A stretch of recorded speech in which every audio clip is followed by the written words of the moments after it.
summer. Ayan, lalakad-lakad na kami guys. Ronda Patrol. Ayan si Amy. Hello. Tahimik. Bakasyon na ng mga bata. Lalakad-lakad lang kami. Itong vlog natin ngayon. Wala muna tayong garden ha. Puro na lang garden. Tsaka para may suspense naman. Siguro ano na next month. Bibigyan ko kayo na update kung ano na nangyari sa garden natin. Kung gumanda ba or Pumangit. Pumangit. Kung namatay. Dahil binibentang bahay dito sa amin. Yun pa. Meron pa dun. Nagmumura na yung mga bahay dito. Ang dami kasing supply. Tapos wala masyadong buyer din. Parang ano kakapanood mo ng Buhay Canada. Kakapanood ng Buhay Canada. Hindi, ganun din dito. Diba may mga price reduction din. Kasi matagal sa market yung house. Medyo may ano lang, kainitan. So habang naglalakad tayo, may babasahin kaming comment. Ayun, medyo nakarelate lang ako dito. Kaya yun, sagutin natin tanong niya. Basahin natin tong comment ni Kim Tot. Sabi niya, Kuya Roland, Ate Amy, super nakaka-inspire po kayo. Recently ko lang ma-discover ang channel nyo dahil sa Big Sur camping nyo. At simula noon, nag-binge watching na ako sa vlogs nyo to keep up. Salamat, Kim. Kayo po ang aking virtual kapitbahay dito sa US. Gustong gusto ko po mag-vlog dito sa buhay namin sa US pero nahihiya ako magbitbit at magsalita sa harap ng camera in public. As a matter of fact, bumili na nga ako ng gamit. At nag-video-video na rin ako at upload pero hindi ko talaga carry magsalita as mahiyaing Pinay. Tapos, kayong inspirasyon ko sa pagbablog, paano po ba maging comfortable? Sabi niya. Anyways, more power po sa inyong channel at best regards po sa family nyo. Pa-shoutout naman po. So, yun, shoutout sa iyo, Kim Tots. Ayan. Actually, na-check ko na yung channel niya. No? Meron naman siya mga vlog. Okay naman yung vlogs niya. Ganun talaga pag nagsisimula. Medyo nakarelate kami ni Amy doon sa comment niya. No? Nagsisimula pa kami mag-vlog. Actually, talagang nakakahiya talaga. Ang hirap kayang makipag-usap sa harap ng camera. Mukha lang siyang madali, pero kasi syempre minsan nadadaan sa edit, hindi naman nila nakikita kung gaano karaming take yung ginagawa bago makabuo ng isang video talaga. Tiyaga-tiyaga lang kung gusto mong mag-vlog. Kwento ko lang sa inyo paano ako nagsimula. Paano kami nagsimulang mag-vlog. Nagsimula to kasi nga si Amy, mahilig siya manood ng mga vlog ng mga celebrity, mga artista, ganyan. Wala Alex Gonzaga. Oo, yan. Kasi wala na tayong wala na kaming cable. Oo, TFC. Kasi pinaputol na namin yung cable namin kasi nga medyo nagbabudget na kami nun. Sabi, mahal ng cable eh. Parang $150, parang ganun, tas tumataas. So nag-decide kami, i-cut na namin yung cable. Wala na kaming ibang nanonood kundi YouTube. So yung kung ano yung mga channel na napapanood namin. Meron na kami napapanood yung mga buhay-buhay ng mga ordinaryong tao, yung mga hindi celebrity. Tapos yun, chismis sa buhay na may buhay. Yan, Parang ganun. Kasi ayoko na ng teleserye. Para hindi ako makarelate. Yung parang nga sabi mo, may virtual neighbor. Parang ka rin may virtual friend. Pag nanonood ka sa YouTube. Yeah. Makikita mo everyday life nila, yung hindi magarbo, yung simple lang pamumuhay, ganyan. Masarap lang manood ng mga ganun. Tsaka marami ka ring natutunan, marami ring mga tips. Grabe, ang init na. Sumilong muna kami kasi medyo mainit. Actually, it took a while, years din, bago kami nakapag-vlog. Actually, ako muna. Kasi si Amy medyo hesitant pa nun eh. Sabi, bahala ka. So ako na nag-pull ng trigger. Si Roland kasi siya wala imposible. Oo, lahat. Lahat sinusubukan. Pag may hiningi ka, lahat gustong gawin. Kaya yan. Madali gagawa lang ng paraan, yan. Gagawa ng paraan. Laging madali. Actually, bago ako magsimula, kwento ko muna sa inyo. Meron kaming kakilala. Yung kaibigan ko sa LA, nagbablog pala siya. Sinare niya sa Facebook account niya na meron siyang YouTube. Yan. So, nung pinanood namin, kinglik namin. Aba, ang ganda. Talaga na-amaze ako. Iba kasi yung pakiramdam kapag yung kakilala niyo yung nagbablog. Ayun, yung may mga thumbnail, tas yung mga video, nag-i-edit siya. Ayun, medyo ginanahan ako. Sabi, kaya ko itong gawin. Kaya ito, pwede to. Gawin natin to. Ganyan ba? Para ang saya. Doon na kami nagsimula. Nang magsusubok na ako, nandoon talaga yung hiya. Katulad nga nung sinabi ni Kim. Cringy talaga. As in, bago ka makapagsalita, bago ka makabuo ng isang sentence, siguro mga literally 10-15 beses na take yun. Kasi nga, yung muscles ko sa mukha parang naninigas siya, ganyan. Pero ganun eh, tsaka mukhang hindi natural kapag yung pinipilit mo lang, tsaka talaga medyo anxious ka. Kaya pag nakakatawa ka na sa camera, ano na yun, progress na yun. Sabihin, medyo komportable ka na. Oo. Ang tips ko lang sa'yo, siguro yung ginawa namin, hindi naman siguro mag-work sa lahat. Nagsimula ako, sabi namin ni Amy, wala kami pagsasabihan kahit sinong kakilala namin. Wala kami sinabihang iba kasi nga, katulad yan, nahihiya tayo, di ba? Kung ako nga sa sarili ko, pag pinapanood ko yung sarili ko, nagki-cringe ako eh. Ano pa ibang tao? Sabi ko, wag na natin pagsabi, sabi sa atin na lang, total, parang ano lang naman to, katuwaan lang naman. So, may isasuggest mo ba sa kanya na wag mo na sabihin? Oo, kung nahihiya ka, wag mo na lang muna sabihin, sa'yo na lang muna, di ba? Ayun, kasi minsan, hindi mo masasabi, may mga tao na mag-react sa video mo, merong hindi magsusuporta, or merong mga ngantsaw. Baka panghinaan ka ng loob. Oo, pagtawanan ka, kung ano yung mga ginagawa mo. Minsan kasi para sa kanila, hindi siya normal. Parang weird pa. Parang weird, ganyan, oo. Kasi parang proud naman ako sa nagawa niya, no? Si Amy, gusto niyang i-share, parang... Kasi, parang ang ganda naman ng pagkakagawa niya. Sabi ko, i-share mo. Entertaining naman. Hindi mo naman sila pinipilit manood eh. Oo. Pero never namin. Hindi na lang. So, siguro after 2 years nung nagba-vlog kami, ayun nga, una nakadiscover yung kapatid ko, yung mga anak niya. Tapos, ayun, yung parents ni Amy, alam na rin, yung parents ko alam na. Pero it took about 3 years na rin. Siguro, ano na rin, na isasuggest na rin. So, di na namin control yun. Pero okay lang. Pero syempre, nahihiya pa rin kami. Kung ganun talaga nakakaya sa simula. So, may suggest namin kung gusto mo, wag mo munang ipagsabi. Para makasimula ka. Makasimula ka lang. Tsaka, depende kasi sa goal mo eh. Kung ano ba, gusto mo memories ba? O gusto mo bang kumita? Pero, kami talaga, para medyo libangan lang din. Para magpapansin. Gusto sumikat? Hindi na ba, ayun lang.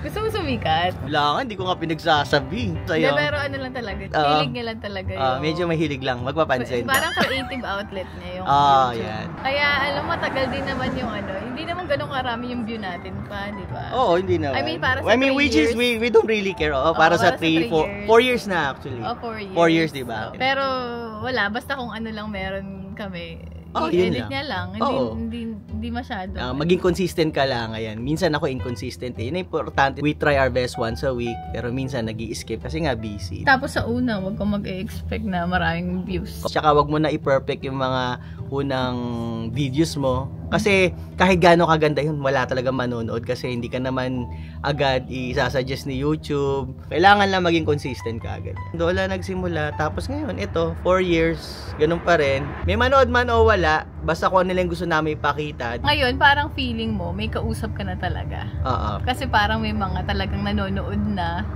Para ka rin ng mga may virtual friends. Oo. Kapag nagsisimula ka kasi, ang hirap magsalita kasi alam mo, wala namang nanonood, kayo lang yung ikaw lang, kinakausap mo lang yung sarili mo. Pero once medyo meron ka ng mga ilang mga nagko-comment, pag nagsasalita ka na, medyo magiging komportable ka na. Kasi alam mo, meron mga nanonood na sa'yo. So parang kinakausap mo kung sino yung usually nagko-comment sa'yo. Magmarami ka ng video, basta maging consistent ka, parati mong ginagawa, magiging komportable ka na rin. Ngayon, hindi okay na medyo komportable na rin. Minsan, syempre, na uutal-utal pa rin. Daan nila lang sa edit, cut, ganyan. Pero ang daldal niya na, no?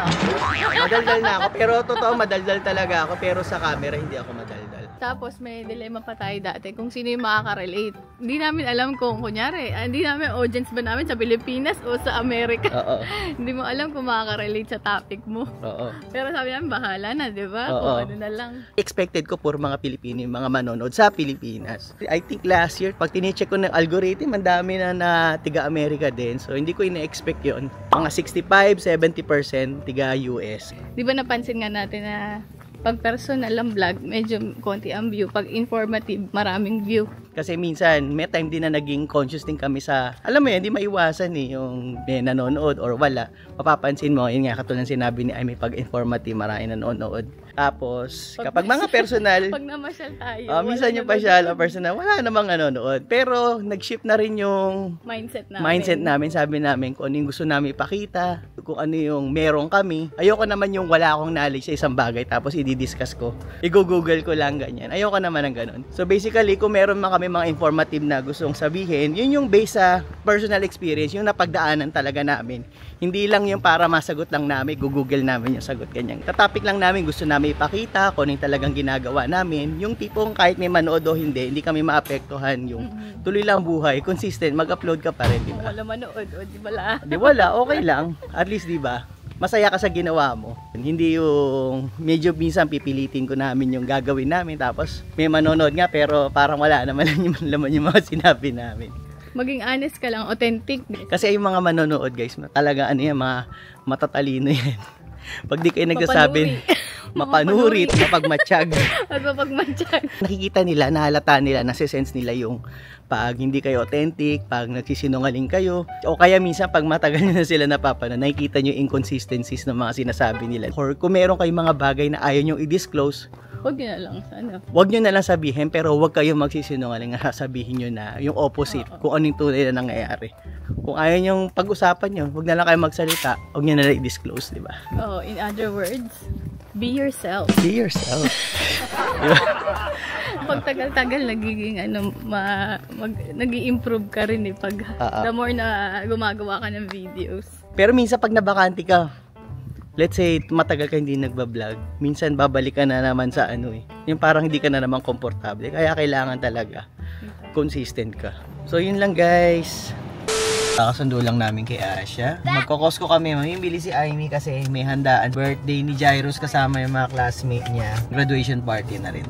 Pag party dito ng mga bata, usually pizza lang.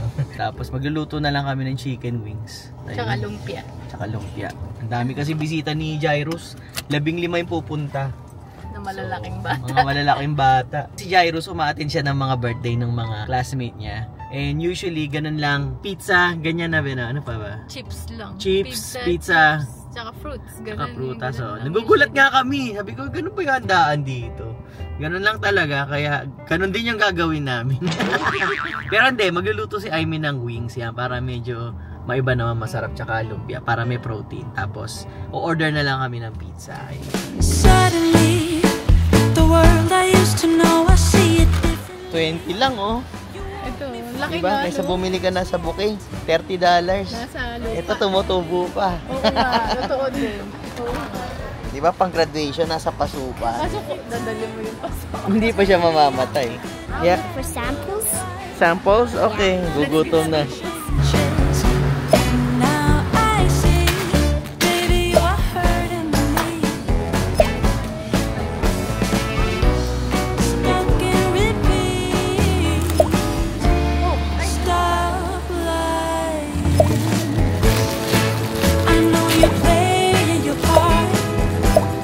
May nagpapasample guys itong sun-dried tomatoes. Ang sarap! Ano yun nilagay? Crackers. Tapos cream cheese. Tapos nilagyan ito. Nabentahan tuloy kami.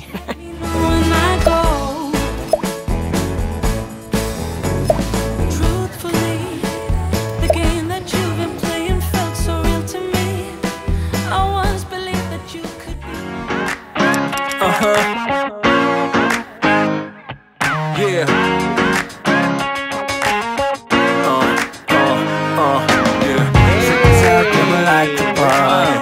Listen up, yeah, it's time to start it. And I know you got it. Happy birthday to you. Happy birthday to you. Happy birthday, dear Jairus. Happy birthday to you. Live a good life. We're gonna bring it all down.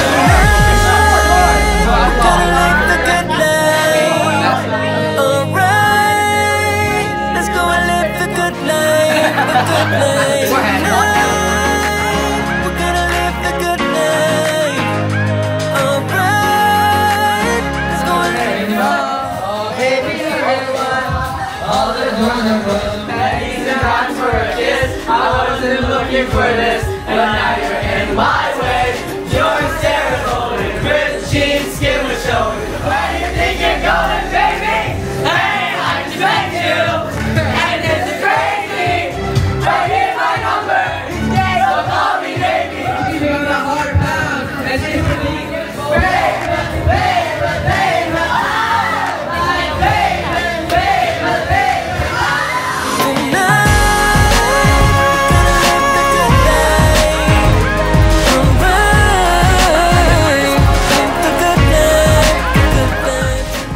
pagod na ang lolo't lola niya.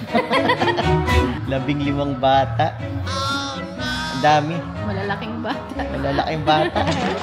Umorder kami ng 6 na pizza. Nagkulang. Large pizza. Puro large pizza. Kulang pala. umorder pa ako. Extra large. Tumakbo pa ako ng isang extra large na cheese. Kasi nga yung ibang lahi, hindi sila kumakain na. Pero masaya naman. Nakita mo naman si Jairus, very happy naman siya. Ang dami niya kasing kaibigan. Sabi nga namin 10 lang kailangan para medyo manageable. Hindi kasi kaya 15 kasi baka yung iba hindi naman makarating. So, lahat pala perfect attendance. Kasi pag si Jairus umaattend ng birthday ng classmate niya, minsan maraming hindi nakakapunta. Yung maraming iniimbitahan na hindi nakakapunta. So, ayaw naman namin na 10 lang iimbitahan. Tapos, mamaya 5 hindi makakapunta. At sabi ni Aimee, pasobrahan niya. Lahat dumating. Kasi medyo maliit lang yung bahay namin. Parang maliit para sa 15. Oo, medyo siksikan. Kasi lalaki nitong mga batang to. Si Jairus nga yung pinakamaliit. Kasi hinihiling talaga ni Jairus to. Kasi madalas si Jairus ang naiimbitahan. Sabi niya, gusto niya naman siya naman daw maka-experience. Dito naman sa bahay gagawin. Which is okay naman. At least na-experience niya na pagbigyan mo. Tsaka, kita mo naman happy siya. Oo. Tsaka at least bago sila magkahiwa-hiwalay. Kasi high school na sila next year. Yeah. Naka-get together sila. Pagod na pagod si Aimee. Ako naman takbo ko ng takbo. Bumili ako ng extra pizza. Bumili ako ng extra cake. Cake kasi maliit lang yung cake namin. Sabi ko, naku, baka isang lang to eh. Isang hinga lang to ng ubus na. Kaya bumili pa ako ng isang. Mga binata, malalakas magaganang kumain. Tapos, kailangan pala mas marami yung cheese. Kasi yung ibang lahi, hindi sila kumakain ng karne. So, at least cheese kumakain sila. Kaya umorder pa ako ng isang cheese na malaking pizza. Akala namin pepperoni ang... Oo, yung makarne. O kaya yung all meat ang mabenta. Cheese pala.